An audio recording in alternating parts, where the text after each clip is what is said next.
Oi, Altivis, boa tarde, este é o Almanac Fashion e o assunto do dia é psicologia de imagem aliada à moda. Bom, isso dá muito assunto, muito pano para manga e eu quero que vocês que estão aí no chat participem, porque a minha convidada tem muita coisa para esclarecer, ela vai tirar todas as dúvidas com vocês, Marjorie Vicente.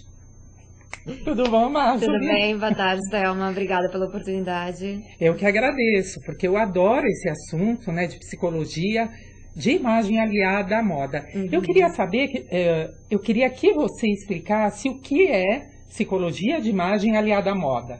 Ok. Psicologia de imagem é a busca entre o que você é e o que você gostaria de ser. É o equilíbrio entre essas duas partes. E é a psicologia aliada à moda, tá? É uma junção das duas coisas. São minhas duas paixões, então eu sou formada em psicologia, fiz alguns cursos em moda e uni as duas coisas na minha atuação. Há quanto tempo você trabalha na área? Eu trabalho na área há 5 anos, já trabalhava ainda na faculdade, já atuava como consultora de imagem. Então, quando você fez psicologia, você já tinha como foco entrar para esse trabalho de imagem já. E tudo? Já, eu buscava muito o que a pessoa mostra através do seu vestuário, como que tá a personalidade dela inscrita no que ela tá vestindo. E aí você comentou comigo que fez uns cursos fora, eu queria que você dissesse que cursos foram esses que sempre agregam, né, muito conhecimento. Sim. Eu passei uma temporada no passado em Nova York, na Califórnia, fiz alguns cursos com distúrbios alimentares, que é um grande conflito de imagem, com consultoria de imagem também, e com autoimagem, né? E aqui, com relação a... Quando você fala relacionamento cliente, né? Dependendo de acordo com o trabalho de cada um, você tem que se apresentar de uma maneira, né? Então, se você é um executivo, ou se você trabalha com moda, se você é artista plástico, quer dizer... Você tem que mais ou menos se adequar à sua profissão. Isso. E aí, eu achei interessante que você fala sobre você ter uma relação incondicional com o cliente. Isso. Então, que nem você que trabalha como consultora de imagem e moda, você consegue ter essa relação incondicional com o cliente? Ou no começo foi difícil e depois você foi se aperfeiçoando? Então, eu sempre falo que isso é um valor de vida meu, né? São assim as 3 premissas da abordagem que eu sigo dentro da psicologia, mas que são valores de vida para mim. Que é a congruência, então você se colocar como verdadeiro na relação, falar realmente o que você sente, e nem sempre isso é possível nas outras linhas da psicologia, né? Algumas linhas o terapeuta tem que ficar mais na dele, mais calado, só como ouvinte, e na minha não, eu realmente atuo, realmente falo a forma como eu estou me sentindo diante do cliente. Tem a aceitação positiva e condicional, que é o não julgar, é o olhar o conflito do cliente de acordo com o que realmente ele está passando, pelos olhos dele, e não com o seu julgamento. E a empatia, que é esse se colocar no lugar do outro. Então, isso é para tudo na vida, pra né, tudo na Márcia? vida, exatamente. E eu trouxe de Nova York um teste, né, de estilo e personalidade, então eu sempre faço com os meus clientes.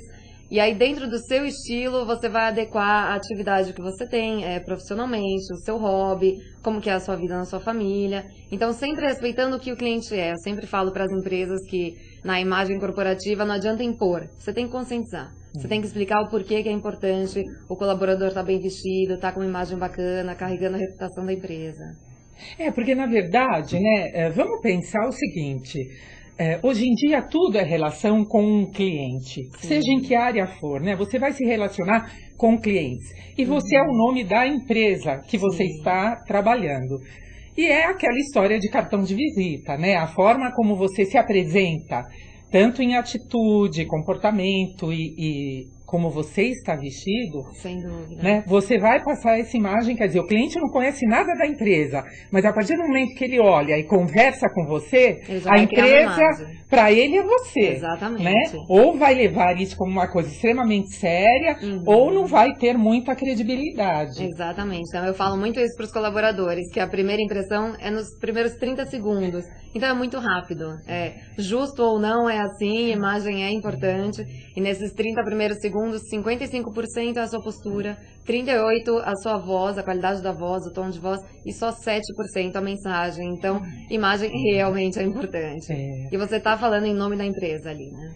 Então, Marjorie, você tem, que nem como psicóloga, você trabalha clinicamente, então tem um divã, as pessoas vão lá, ou geralmente você é contratada fora, as pessoas te contratam em empresas, pessoas físicas e jurídicas, eu queria que você comentasse. Então, são vários nichos de atuação, tá, dentro da psicologia de imagem. A parte clínica, atualmente eu estou na Plástica Montenegro, então eu faço um trabalho lá, já é uma clínica de cirurgia plástica, então tem toda essa questão da imagem, faço um trabalho lá, mas que não fica só no setting do consultório. Então, quando eu tenho clientes com transtornos alimentares, muitas vezes eu vou almoçar com elas, ou eu vou às compras junto com elas, eu falo que eu preciso saber a emoção que está sendo ingerida. Então, não dá para ficar só no consultório uma vez por semana.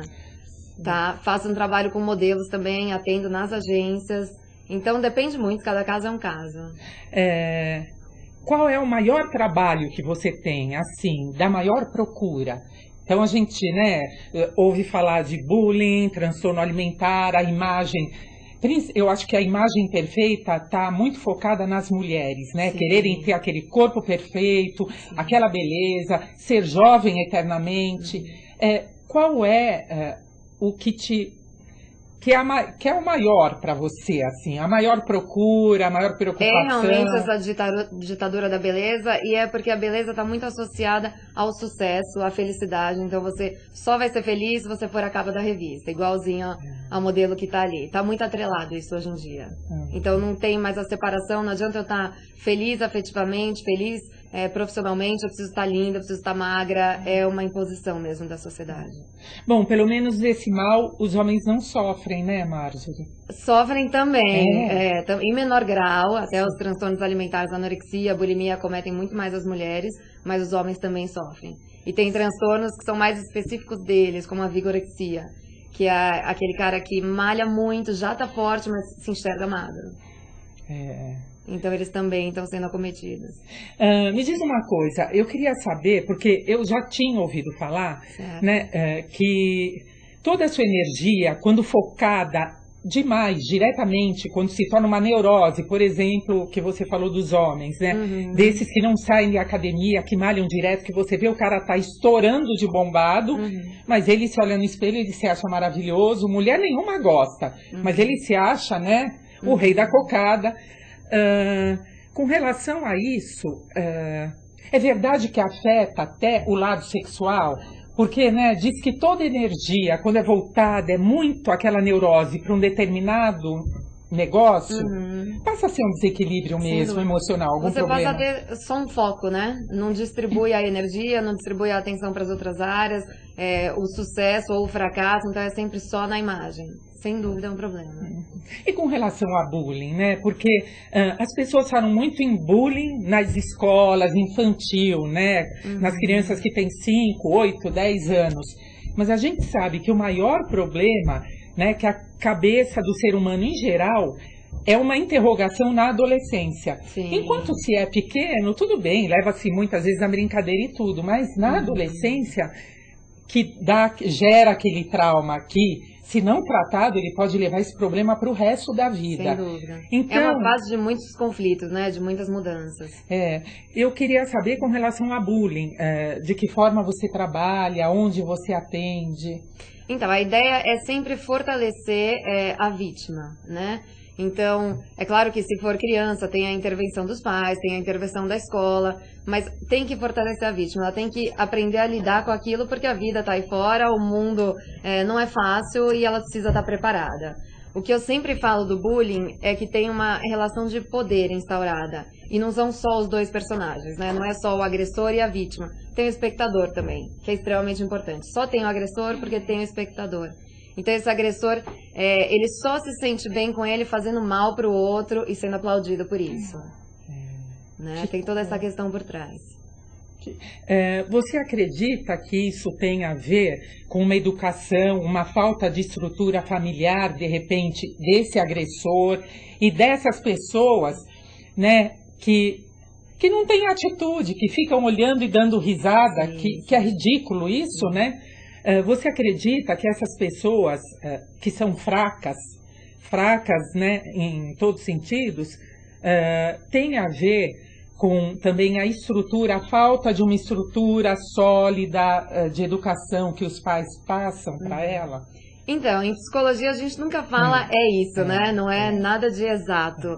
Cada caso é sempre um caso, mas sem dúvida a estrutura familiar conta muito. Muitas vezes esse agressor que pratica o bullying vive isso na casa dele. De repente ele é agredido em casa, então ele vai com esse comportamento para a escola. Ou o contrário, de repente na casa dele ele pode tudo, não é punido por absolutamente nada.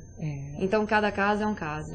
O que eu acho que deve mais acontecer hoje em dia, né? Com a ausência total dos pais, os pais estão se perdendo na educação com os filhos e estão dando essa liberdade exagerada, que eu acredito que seja mais isso. Exatamente. Né? E, bom, aí é difícil, mas dá para mudar, dá para sem dúvida tirar esse peso de quem sofre essas agressões. E é importante também trabalhar com o agressor, né? Saber o porquê que ele está fazendo isso, o que isso está trazendo para a vida dele, que função tem, né?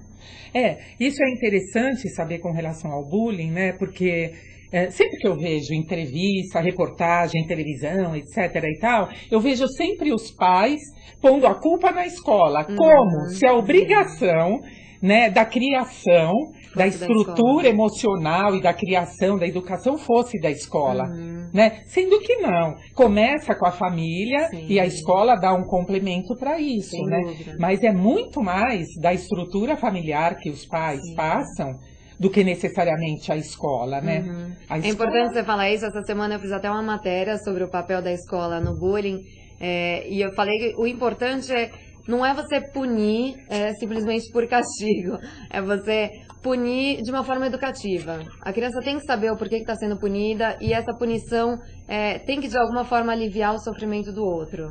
Tá? E algumas escolas vão pelo lado já, então a gente expulsa o aluno. Então ela não está lidando com o bullying, ela está se eximindo do problema.